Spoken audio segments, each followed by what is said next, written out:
is closely related to Mikhail Bakhtin. Mikhail Bakhtin is very closely related to structuralism and also related to Russian formalism. His birth is on 1895 and his death on 1975.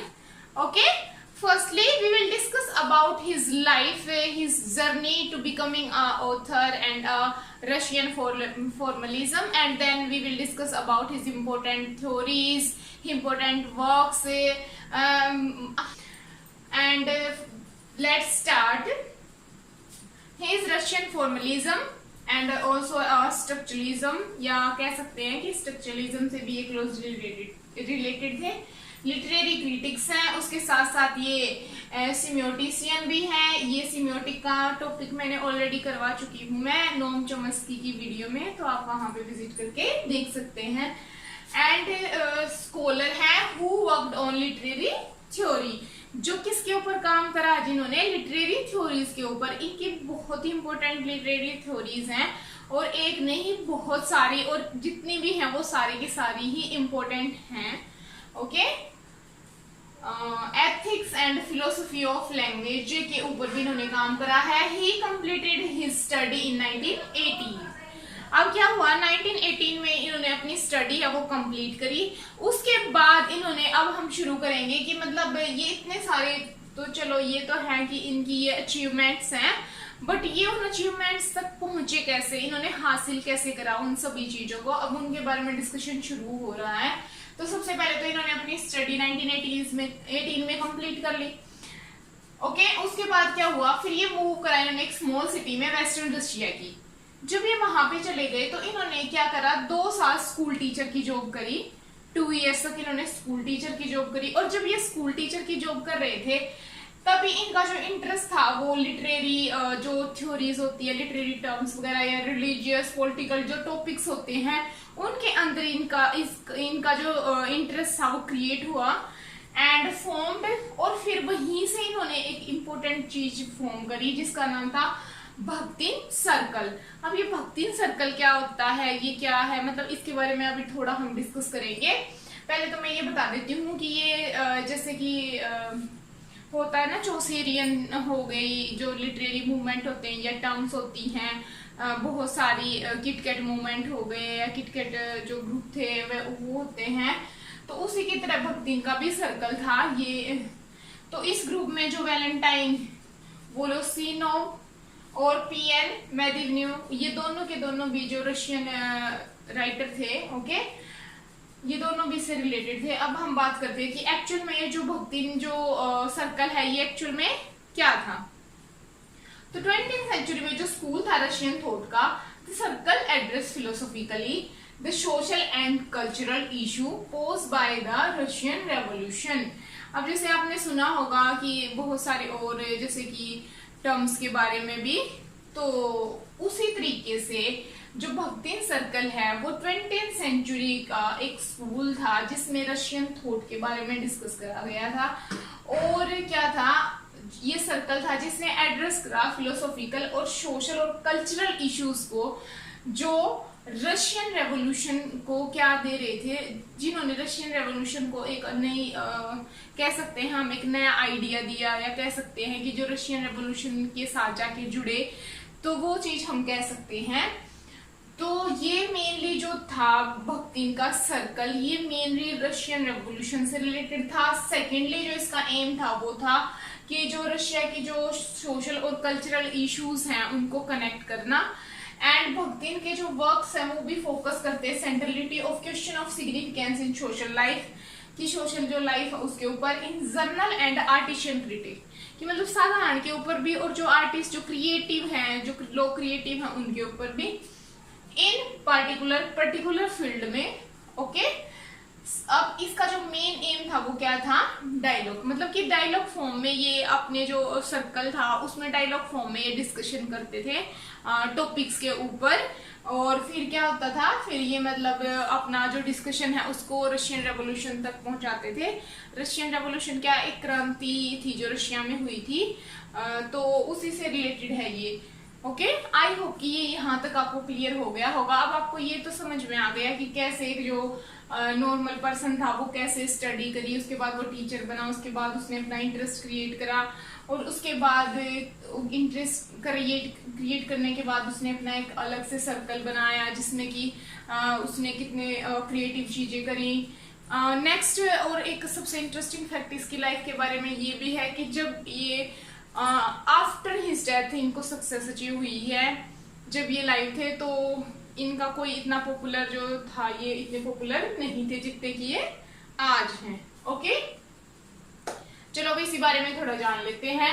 Bhaktin work and ideas gain popularity only after his death. Only after his death उन्होंने अपनी popularity achieve करी, but उनको 1963 में as a scholar थोड़ी सी पहचान मिली थी as a scholar, but उससे ज्यादा कुछ इतना खास था नहीं। 1975 में उनकी डेथ के बाद इम्पोर्टेंट राइटर अब दो यहाँ पे आने वाले हैं, जिनके बारे में एक के बारे में तो हम ऑलरेडी वीडियो बना चुके हैं। उनकी डेथ के बाद 1975 में जो ऑथर जूलिया क्रिस्टीवा और टेजिवटन टोडोर, इन दोनों ने उनको डिस्कवर किया था। ओके, तो ये बहुत ही जरूरी पॉइंट है, इनको आपने याद रखना है। एक एक पॉइंट बहुत ही इंपॉर्टेंट है, तो किसी भी पॉइंट को मिस ना करें, हर पॉइंट को बिल्कुल माइंड में बिठा ले, और किसी भी पॉइंट को ये ना सोचे कि बस ये ऐसे ही बोले गए या ऐसे ही लिखे गए हैं। ठीक है, आपके लिए वही एक क्रक्स लाया जाता है जो आपके लिए इम्पोर्टेंट है। तो किसी भी टॉपिक को ऐसे ही बस नींद में ना सुने, बिल्कुल एक्टिव होके सुने। कोई 10-15 मिनट की वीडियो ज्यादा नहीं होती, तो अगर आप देख ही रहे हो तो बिल्कुल अटेंटिव होके देखें, चीजों को बिल्कुल ध्यान से पढ़ें, क्योंकि सपने ऐसे ही सच नहीं होते। हर चीज को सुनना, देखना और बिल्कुल एक्टिवनेस के साथ याद भी करना होता है। Okay, next, Bakhtin works have also been useful in anthropology.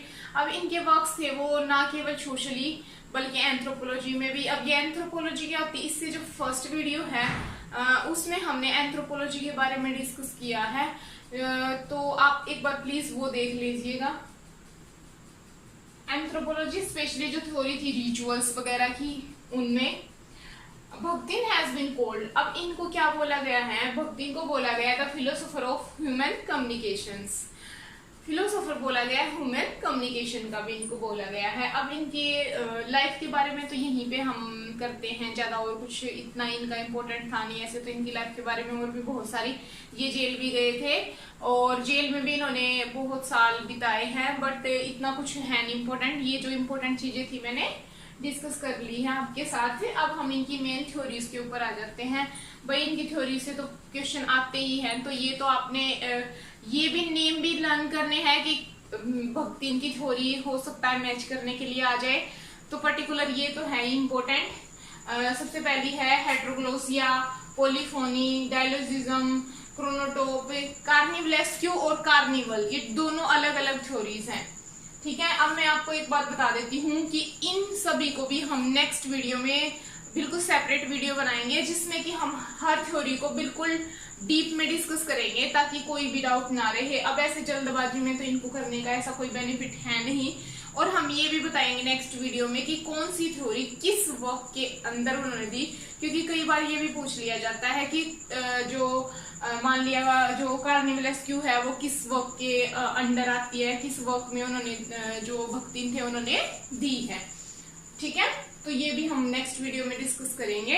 इस वीडियो में हमने जो इनकी लाइफ के और इम्पोर्टेंट चीजों के ऊपर ही फोकस करा है मेनली, तो पर्टिकुलर आज के हमारे टॉपिक यही थे।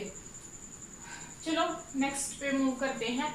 भक्तिन primary works include toward position of the act, ये एक अनफिनिश्ड पोर्शन था एक फिलोसॉफिकल एसे का, मतलब कि जब इन्होंने काम शुरू करा था तो 1970 कुछ में शायद इन्होंने एक, मतलब जब बिगिनिंग में इन्होंने कुछ 75 में तो इनकी डेथ हो गई थी, उससे पहले ही इन्होंने एक 60s कुछ में एक वर्क लिखा था फिलोसॉफी को लेकर, तो वो इनकी फर्स्ट प्राइमरी अचीवमेंट मानी जाती है। फिर इनके जो बहुत सारे और भी वर्क्स हैं जो रशियन में हैं, बट हमारे लिए जो इम्पोर्टेंट है वो ये है, अगर आप ये भी कर लेते हो तो मानो कि 50% आपका इस 10-15 मिनट की वीडियो में कवर हो जाएगा। तो प्लीज फोकस करें और थोड़ा ध्यान से देखें। क्योंकि पिछले साल से भी 1-2 साल पहले भी जो क्वेश्चन आया था वो यही था कि जो कार्निवलिस क्यू है वो किस राइटर से रिलेटेड है, तो वो भक्तिन से, मिखेल भक्तिन उनमें जो आंसर था। तो इसके वर्क्स हैं उन पे भी जरूर फोकस करें। वर्क्स हैं प्रॉब्लम ऑफ दोस्तोवस्कीज पोएटिक्स। अब ये दोस्तोवस्की ये भी एक राइटर है, तो जब हम इसके वर्क्स के या थ्योरीज के बारे में डिस्कस करेंगे तो हम इनके बारे में भी डिस्कस करेंगे। ओके, सेकंड है Rabelais and his word. Third is dialogue imagination, और इसका फुल टाइटल है 4 essay। ओके, डायलॉजिक इमेजिनेशन, इसमें डायलॉग के बारे में बात की हुई है।